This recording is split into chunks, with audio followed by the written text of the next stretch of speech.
요한복음 6장 5절에서 13절의 말씀, 제가 한 절, 교우님들이 한 절 교독하고 마지막 13절은 함께 봉독합니다. 예수께서 눈을 들어서 큰 무리가 자기에게로 모여드는 것을 보시고 빌립에게 말씀하셨다. 우리가 어디에서 빵을 사다가 이 사람들을 먹이겠느냐? 예수께서는 빌립을 시험해 보시고자 이렇게 말씀하신 것이었다. 예수께서는 자기가 하실 일을 잘 알고 계셨던 것이다.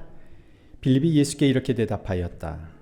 이 사람들에게 모두 조금씩이라도 먹게 하려면 빵 200데나리오너치를 가지고서도 충분하지 못합니다. 제자 가운데서 하나이며 시몬 베드로와 형제가 아닌 안드레가 예수께 말하였다. 여기에 보릿빵 5개와 물고기 2마리를 가지고 있는 한 아이가 있습니다. 그러나 이렇게 많은 사람에게 그것이 무슨 소용이 있겠습니까? 예수께서는 사람들을 앉게 하여라 하고 말씀하셨다. 그곳에는 풀이 많았다.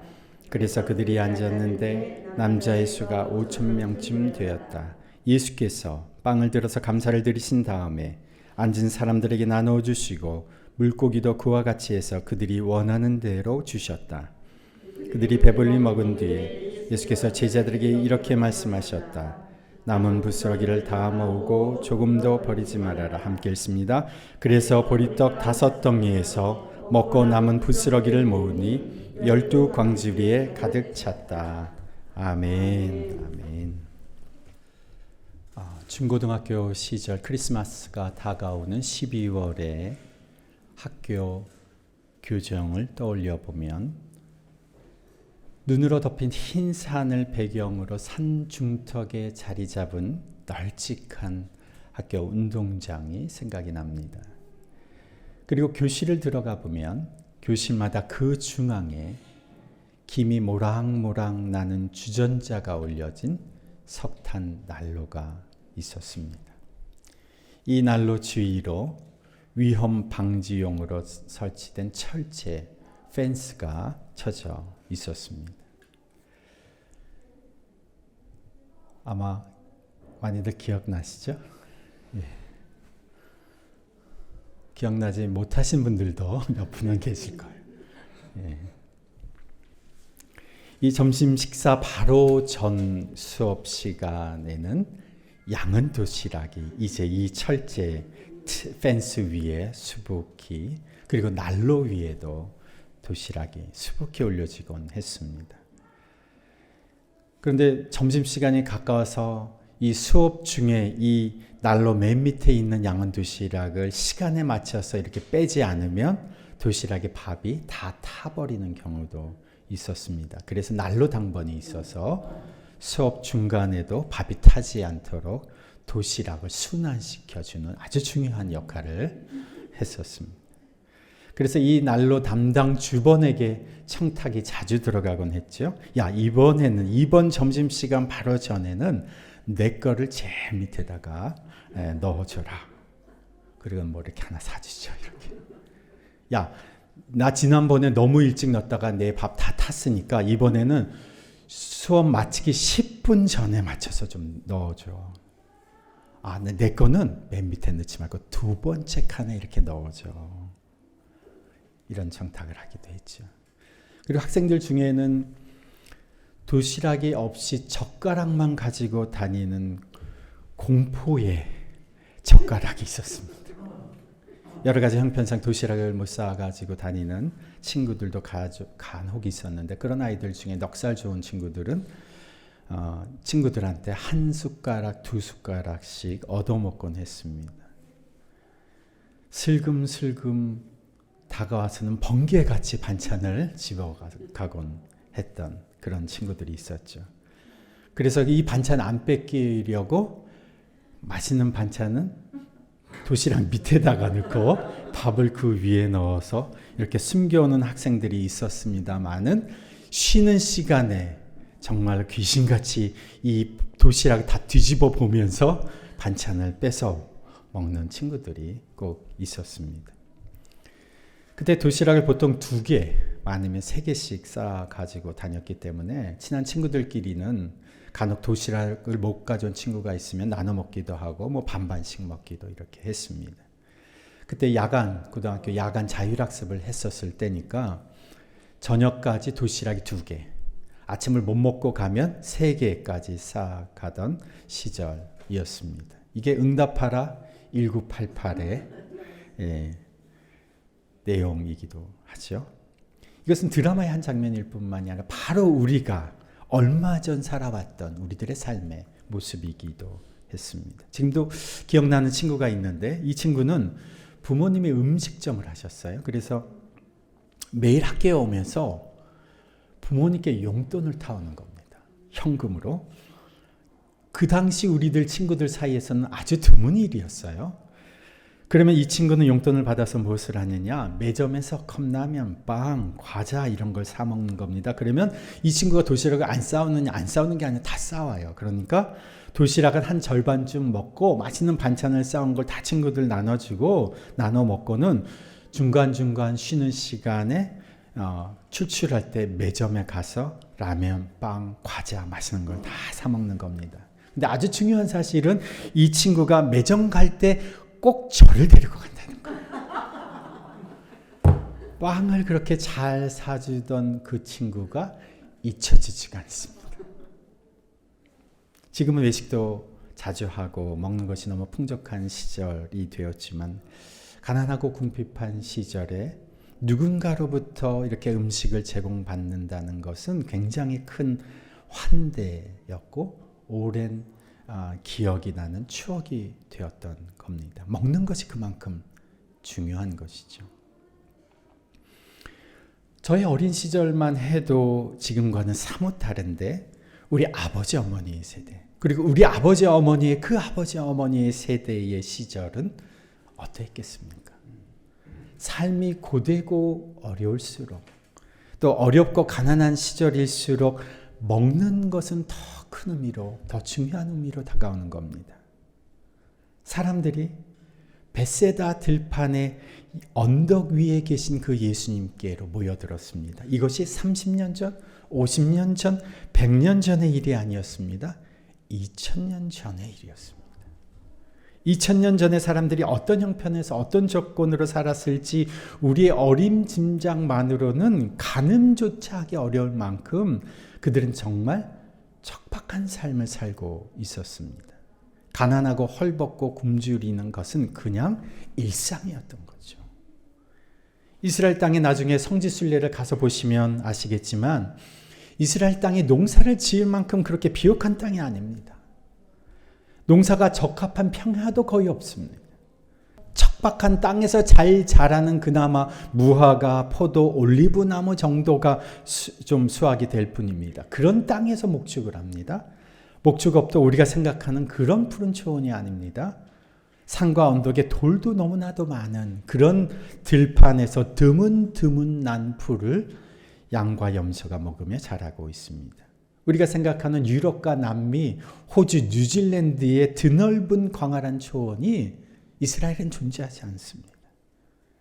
이 중동 지역에서 살아가던 그것도 2000년 전의 사람들의 남자들 평균 수명이 45세였으니까 그들이 얼마나 육체적으로 고된 삶을 살아갔을지가 조금 짐작이 되는 것이죠. 이 척박하고 고된 삶을 살아가는 이스라엘 사람들이 그 당시의 사람들이 예수님께 몰려들었습니다. 그들이 예수님께 몰려든 것에는 이유가 있었습니다. 그 거친 환경에서 살아가는 그들에게 질병, 그것은 그들이 해결할 수 없는 큰 숙제였습니다. 의술이 발달하지 않은 그 당시의 상황에서 예수님 가시는 곳마다 병든 사람을 고쳐주셨죠. 그것은 놀라운 일이었습니다. 해결할 수 없는 질병들을 가지고 날마다 아파하는 가족들을 데리고 갔는데 예수님이 그들을 고쳐주시는 겁니다. 점점 사람들이 예수님에게 몰려듭니다. 질병이 낫고 그리고 그 소식을 전해들은 더 많은 사람들이 예수님께 점점 더 몰려들었던 것입니다. 그날 마태복음에 따르면 그날은 해가 진 저녁이었습니다. 원래부터 헐벗고 굶주리던 그런 시절이었지만 이날 들판에 있었던 사람은 정말 하루 종일 제대로 먹지를 못했습니다. 이때 예수님께서 빌립에게 이렇게 말씀하셨죠. 6장 6절에 요한복음 6장 6절에 우리가 어디에서 빵을 사다가 이 사람들을 먹이겠느냐. 어디에서 이 사람들을 다 먹일 만한 빵을 사올 수 있겠느냐 물으신 것입니다. 빌립은 우리가 사도행전에서 나오는 집사 빌립과는 동명이인으로 12제자 중에 한 사람이죠. 왜 그것을 빌립에게 물으셨을까? 빌립이 지금 사람들이 모여있는 이 들판과 가까운 마을 벳세다 출신이었기 때문에 그렇습니다. 이 지역과 상황을 너무도 잘 아는 그곳 출신 빌립에게 예수님께서 일부러 물으신 겁니다. 그러면서 6절에 이렇게 설명을 달아놓았죠. 예수께서는 빌립을 시험해 보시고자 이렇게 말씀하신 것이었다. 예수께서는 자기가 하실 일을 잘 알고 계셨던 것이다. 일부러 예수님께서 빌립을 시험해 보시고자 그렇게 말씀하신 것이라는 겁니다. 여기에서 말하는 시험은 유혹해서 죄짓게 하는 시험이 아니라 테스트하는 시험이라는 거죠. 그의 믿음의 정도를 가늠해 보는 그런 시험, 질문이었던 것이죠. 예전에 우리가 농사를 지으면, 쌀 농사를 지으면 그 쌀을 가마니에 다 담아놓지 않습니까? 그러면 그 가마니가 쌓여진 창고에서 그 쌀이 어떤 등급의 종류의 쌀인지를 판명해주는 그 등급을 정해주는 감정사가 이제 쌀 가마니가 가득 쌓여있는 창고에서 그 중에 몇 군데를 대나무 죽창같이 생긴 가운데가 빈 대나무 짧은 창으로 쿡 쑤셔서 보고 쿡 쑤셔서 보고 쿡 쑤셔서 보고 몇 개만 찔러봅니다. 그러면 그 중에 보고는 이 쌀의 등급이 이렇구나. 감정사가 쌀의 등급을 정하지요. 여기에서 시험하다라고 하는 이 단어의 그 어근의 뜻에 어떤 뜻이 있냐면 찔러보다라는 의미가 있어요. 이게 시험해보다라는 거예요. 평가해보다, 등급을 정해보다라는 뜻이죠. 예수님이 빌립을 질문으로 찔러보신 겁니다. 빌립이 지금 어떤 마음의 상태인지, 어떤 믿음의 상태인지, 사람들에 대해서 어떤 마음을 갖고 있는지 예수님이 찔러보신 겁니다. 그런데 5절에 예수님이 이렇게 물어보셨죠. 우리가 어디에서 빵을 사다가 이 사람들을 먹이겠느냐. 예수님의 질문의 중점은 어디에서입니다. 어디에서 이 사람들을 위한 빵을 공급받겠느냐라는 겁니다. 이에 대한 빌립의 대답은 무엇에 중점을 두고 있느냐? 사는 것에 집중을 하고 있습니다. 빵을 사려면 200데나리온도 부족할 것 같습니다. 이 각주에 보면 데나리온이 노동자의 하루 품삯이라고 적혀 있습니다. 200데나리온이면 지금 오늘날의 형편으로 보면 1년 연봉입니다. 이 사람들에게 배부르게는 아니라도 조금씩만이라도 음식을 먹이려면 최소한 수천만 원어치는 사와야 할 것 같습니다. 이 수천만 원이 제자들의 수중에 있습니까? 없습니다. 예수님은 빌립에게 질문을 하시기도 전에 이미 자신이 하실 일을 생각하고 계셨다 그랬습니다. 자기가 무슨 일을 하실지를 잘 알고 계셨다 그랬습니다. 그러니까 예수님 이미 계획을 갖고 계시고 그것을 실행하시려고 하는데 이미 작정하셨는데 빌립에게 물어보신 것이죠. 마가복음에 따르면 제자들은 덧붙여서 예수님께 이렇게 말했습니다. 이 사람들을 흩어서 제각기 마을로 보내서 음식을 사 먹게 농가나 마을로 보내는 것이 좋겠습니다. 이것으로 미루어 보아서 마을로 가면 거기 모인 남자만 5,000명인 그 사람들이 먹을 수는 있을 것 같아요. 마을로 다 들어가면 먹을 수는 있을 것 같으면 알아서 먹게 하십시다.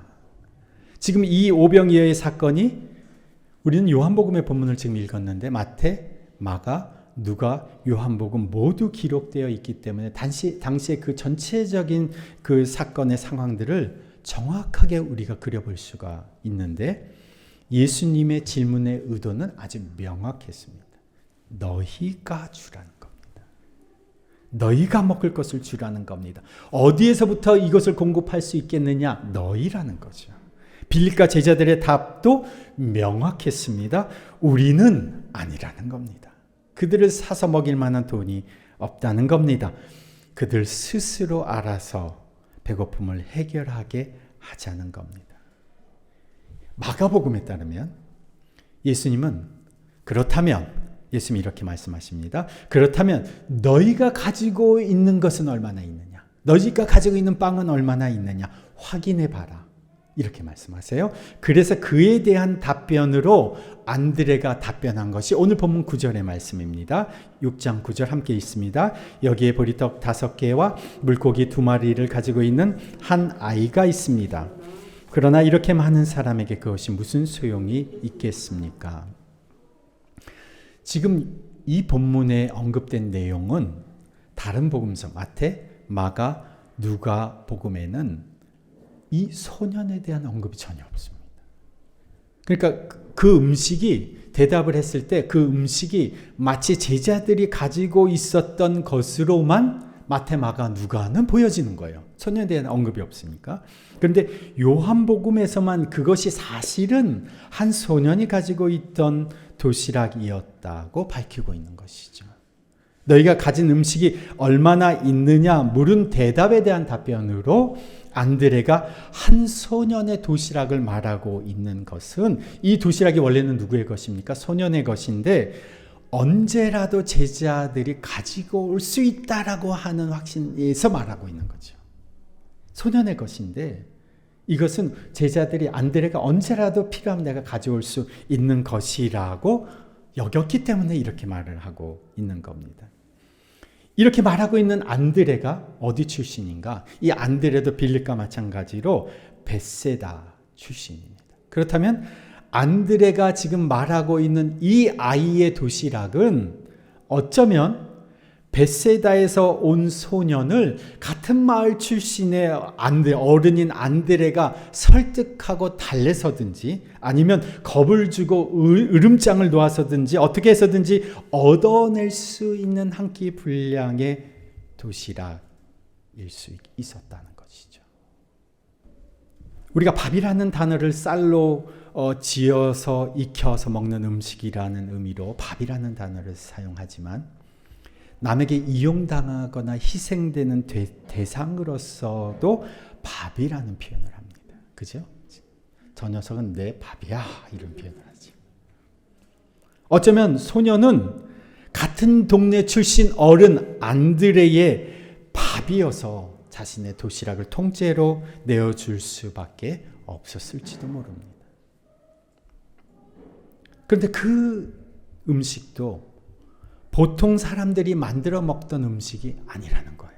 지금 가난한 사람들이 밀의 가루를 얻지 못하니까 훨씬 싼 보리의 가루를 가지고 빵을 만들었는데 바로 그것이 가난한 사람들이 먹는 보리빵이었다.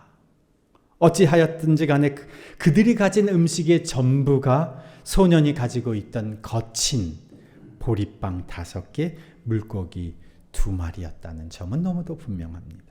그것도 예수님이 너희가 가진 것을 가서 확인해 봐라. 얼마나 가졌는지 음식을 확인해 보아라고 했을 때에 비로소 그것이 예수님 앞에 언급되었고 예수님 앞에 놓여졌다는 거죠. 그리고 10절, 11절입니다. 함께 읽습니다. 예수께서는 사람들을 앉게 하여라 하고 말씀하셨다. 그곳에는 풀이 많았다.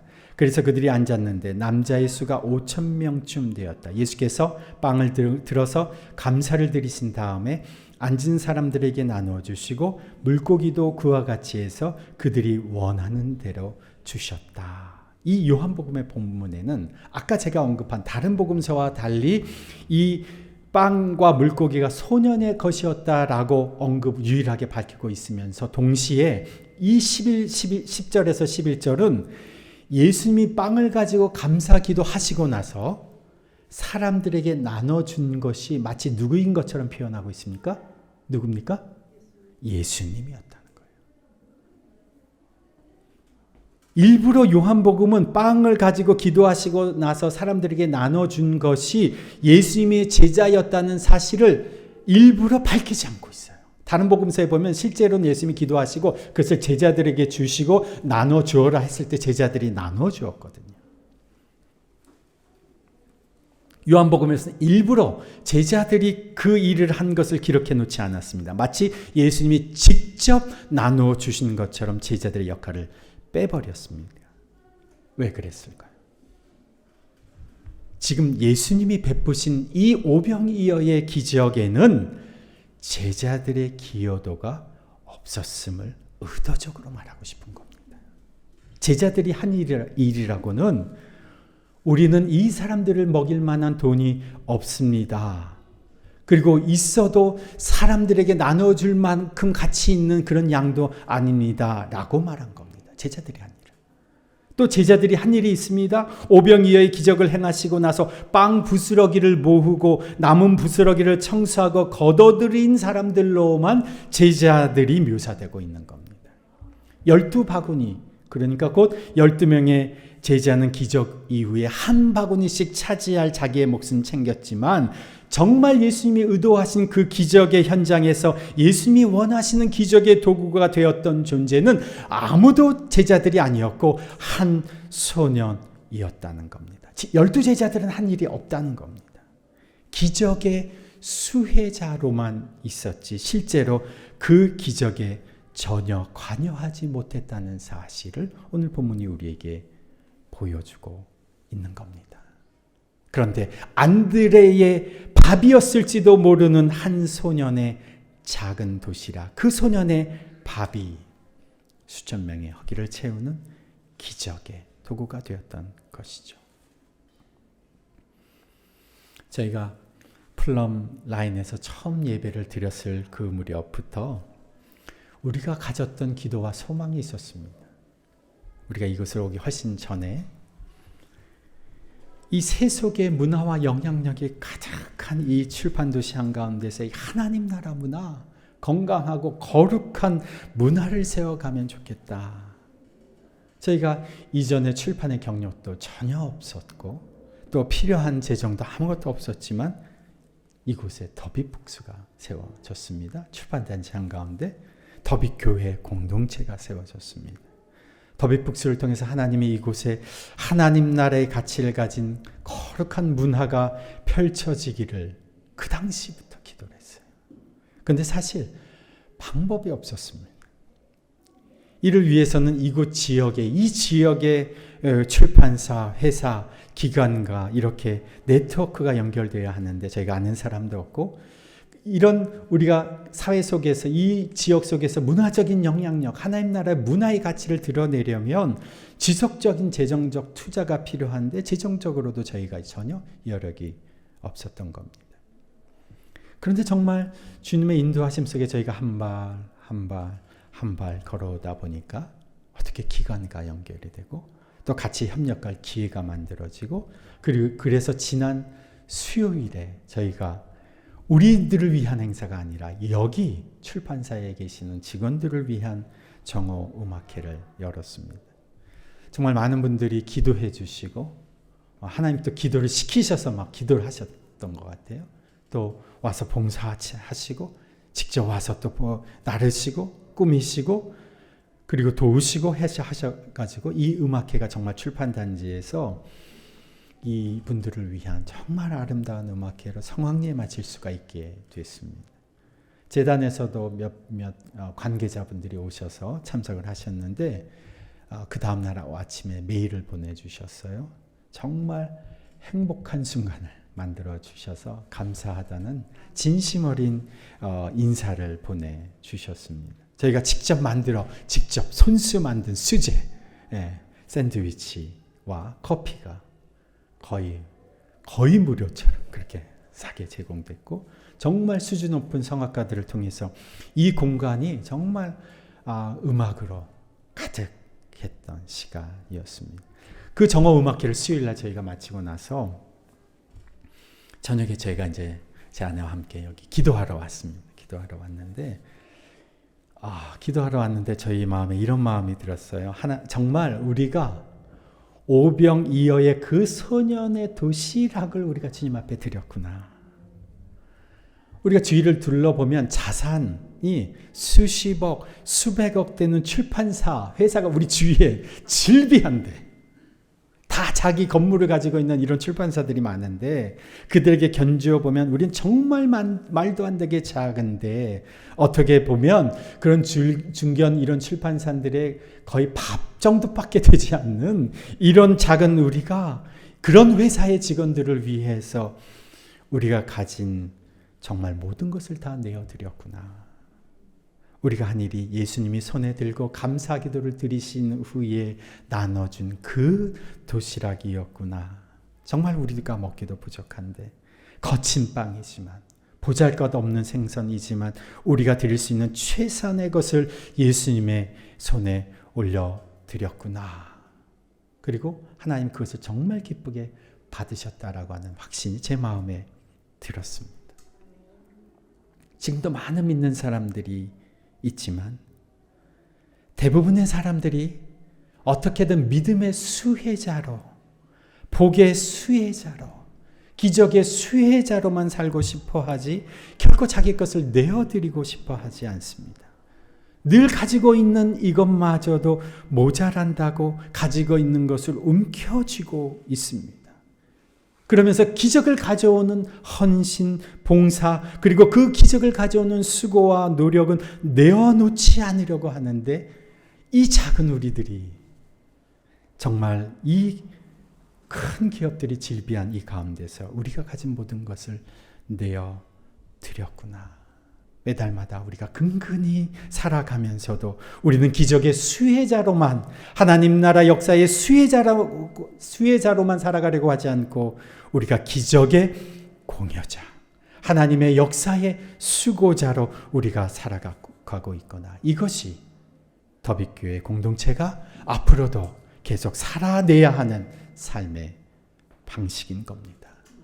우리는 우리 자신을 위해 살아가지 않고 우리를 위하여 자신을 내어주신 그 예수 그리스도를 위하여 존재하며 그러기에 주님의 마음이 쏟으시는 영혼들을 먹이고 입히는 그러한 존재로 우리가 살아가야 된다는 것입니다. 그러면 오병이어의 기적은 오늘도 우리 가운데 일어날 것입니다.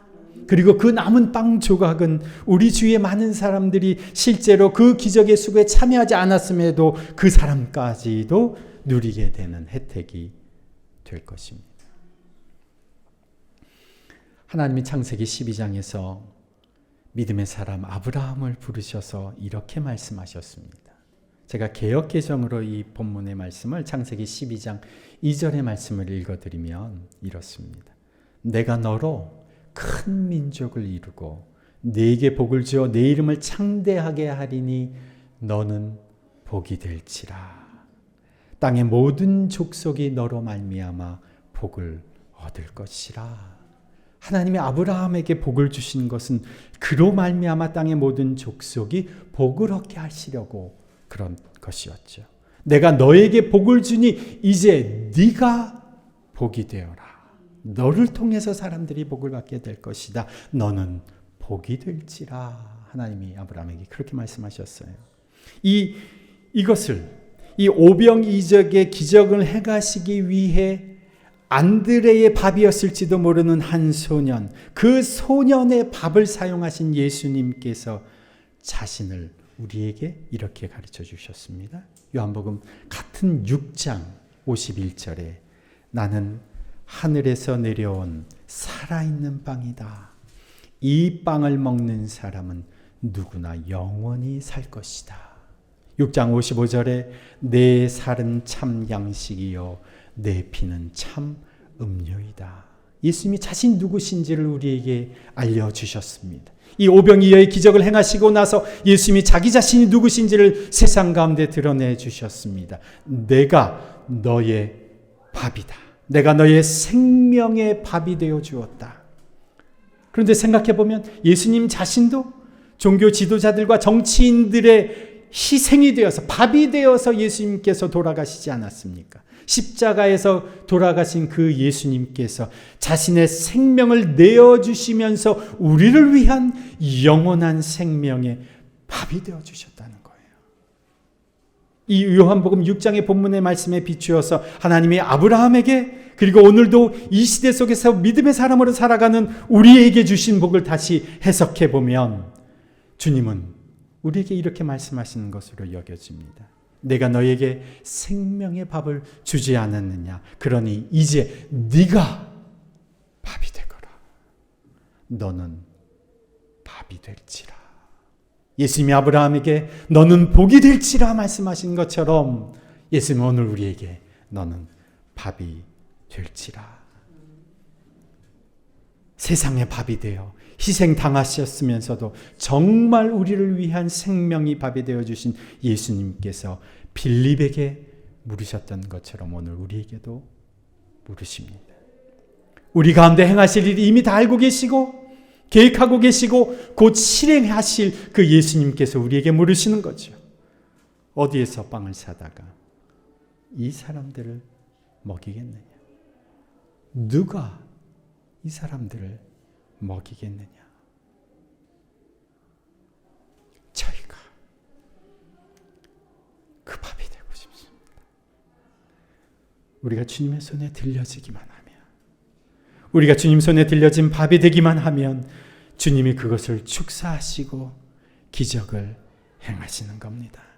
베세다 들판에서 빵 5개로 5,000명을 먹이셨다면 이 파주 들판에서 주님의 손에 들려진 빵 5조각이면 수천 명을 먹일 수 있지 않겠습니까? 여전히 세상 사람들은, 많은 믿는다고 하는 사람들은 이렇게 살아갑니다.